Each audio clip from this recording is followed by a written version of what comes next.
जयराम जी, पूरे देश में एक तरफ भाजपा तिरंगा यात्रा निकाल रही है, दूसरी तरफ कांग्रेस गौरव यात्रा निकाल रही है। आप इसको किस नज़र में देखते हैं? ये बिल्कुल टोटली राजनीतिक एजेंडा है। मैंने स्पष्ट कहा है और आज भी दोहराना चाहूँगा, यदि धर्म की बात कोई साधु, संत, सन्यासी करता हो, कोई मौलवी, फ़कीर, मौलाना करता हो, कोई पादरी करता हो तो बहुत सुंदर बात है।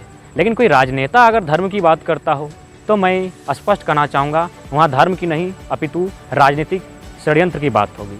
इसलिए आज अगर तिरंगा यात्रा और गौरव यात्रा के माध्यम से कांग्रेस और भारतीय जनता पार्टी अगर लोगों को रिझाने का काम कर रही है तो केवल और केवल मुद्दों से भटकाने का। और मैं आचार्य चाणक्य की बात को आज कोट करना चाहूँगा। उन्होंने कहा था कि यदि जनता राजा से नाखुश हो तो चाहिए राजा को कि पड़ोसी मुल्क से युद्ध छेड़ ले। ठीक उसी प्रकार अभी सत्ता में बैठे लोग, चाहे कोई भी सत्ता में आता है, वह भारत पाकिस्तान,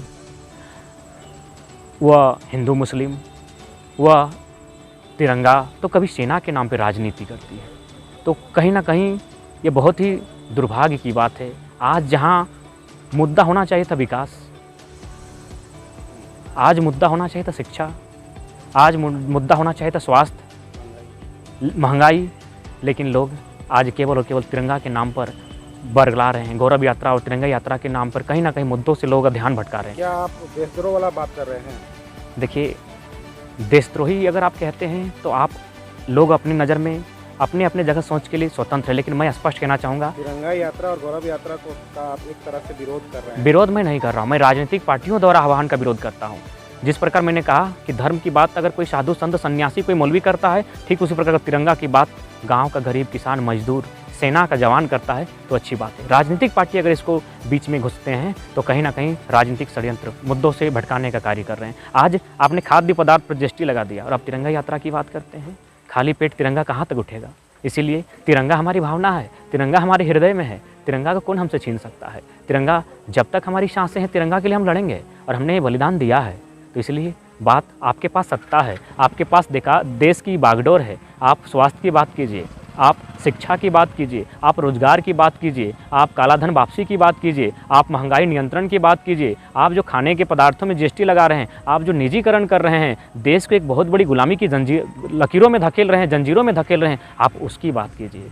आप जीएसटी की बात कीजिए, आप आर्थिक उन्नति की बात कीजिए। तिरंगा देशवासियों का है, तिरंगा देशवासियों का है, देशवासी तिरंगे की बात करेंगे। अब रोजगार की बात कीजिए। रोजगार आज बहुत महत्वपूर्ण विषय है देश के लिए। आज पलायन कर रहे हैं, विदेशों में जा रहे हैं, राज्य के लोग अन्य राज्यों में जा रहे हैं, तो बात अगर होनी चाहिए तो रोजगार की बात होनी चाहिए। बाकी तिरंगे का हमने हमेशा सम्मान किया है, सबने सम्मान किया है। तिरंगा हमारे गौरव का विषय है, तिरंगा हमारे हृदय में बसता है। इसको लेकर कोई राजनीतिक पार्टी ड्रामा ना करे। ये आम व्यक्ति, अंतिम पायदान पर जो व्यक्ति है, उसकी ख्वाब है, उसके हृदय में बसता है तिरंगा। इसीलिए तिरंगा लोगों के हृदय में बसता है, सजता है। तिरंगा अपनी जगह सलामत है। बाकी राजनीतिक पार्टियां अगर तिरंगे की बात करती हैं तो मुद्दों को भटकाने का काम करती हैं। याद होगा आपको 2019 का चुनाव, वहाँ भारतीय जनता पार्टी ने नारा दिया था मैं हूँ चौकीदार, और कांग्रेस पार्टी ने नारा दिया था चौकीदार चोर है। यानी दोनों पार्टियों ने चौकीदार के नाम पर इतना बड़ा चुनाव लड़ लिया। किसी के मुद्दा में शिक्षा की बात नहीं हुई, किसी के मुद्दे में रोजगार की बात नहीं हुई, किसी के मुद्दे में स्वास्थ्य की बात नहीं हुई, आर्थिक उन्नति की बात कहीं नहीं हुई। एक ने चौकीदार कहा, दूसरे ने चौकीदार चोर कहा और पूरा चुनाव ही खत्म हो गया। दोनों पार्टियां एक दूसरे को केवल और केवल सपोर्ट कर रही हैं। आज देश की स्थिति सुधरेगी जब आर्थिक उन्नति होगी। आज कहाँ हैं हम? आज आर्थिक उन्नति की बात तो छोड़िए, आज लोग जिंदा रहने को ही विकास समझ रहे हैं, किसी तरह जी रहे हैं उसी को विकास समझ रहे हैं। इसलिए हम ना देश विरोधी हैं और ना ही हम देशद्रोही हैं, हम हक की बात करते हैं। किसी ने कहा था कि यदि आप भूखों को अगर भोजन देते हैं तो लोग आपको संत कहेंगे कि बहुत अच्छा आदमी है, ये भूखों को भोजन देता है। लेकिन आप ये सवाल करते हैं कि ये लोग भूखे क्यों हैं, इनके हिस्से का निवाला किसके पास है, तो लोग आपको विद्रोही कहेंगे।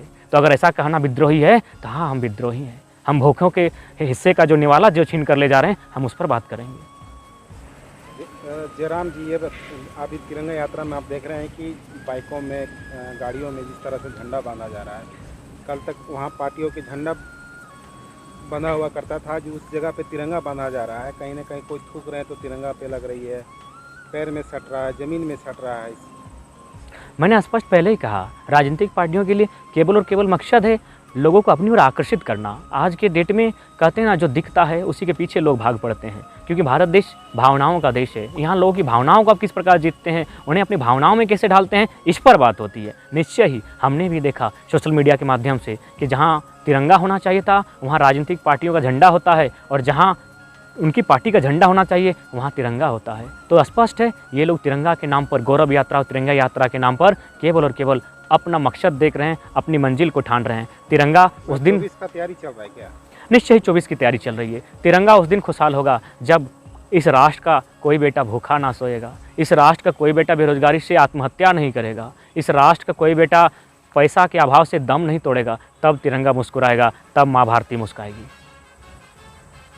धनबाद में होर्डिंग्स विधायक राज सिन्हा जी के द्वारा लगाया गया है, महापुरुषों का तस्वीर को जगह नहीं किया गया। स्पष्ट है, क्योंकि ये खुद को चमकाने का रैली चल रहा है। इसमें महापुरुषों का संभव है कि वे भूल रहे हैं कि महापुरुषों के बलिदान के कारण ये आज राष्ट्र है, राष्ट्र में हम लोग खुशहाल हैं, राष्ट्र के प्रति अपना कर्तव्यों का निर्वहन कर रहे हैं। तो उन्हें सोचना चाहिए, ठीक है आप रैली की अगुवाई कर रहे हैं, अच्छी बात है, किंतु आप महापुरुषों को बाइकआउट करके अगर कर रहे हैं तो कहीं ना कहीं इसमें स्पष्ट झलकता है कि आप अपने उद्देश्य की पूर्ति के लिए कुछ कर रहे हैं। भाजपा एक नारा दिया है, घर घर तिरंगा, और सोशल मीडिया में चल रहा है मुझे मकान चाहिए, मुझे रोजगार चाहिए, महंगाई से दूर, महंगाई भगाओ।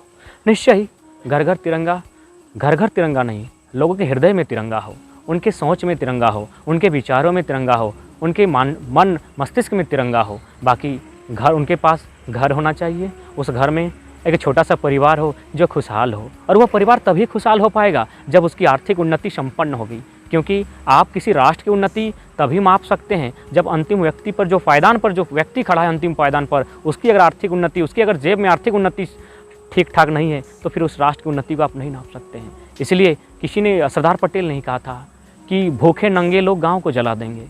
आज देश के लोग भूखे नंगे हैं, आज देश के लोग बेरोजगार हैं, आज देश के युवा आत्महत्या कर रहे हैं, तो देश ना जले हम चाहेंगे। इसलिए हुक्मरान जो सत्ता को चला रहे हैं, आज देश में बहुत सारे धन हैं, उसका उपयोग केवल और केवल रोजगार सृजन में किया जाए, अच्छी शिक्षा और स्वास्थ्य पर किया जाए।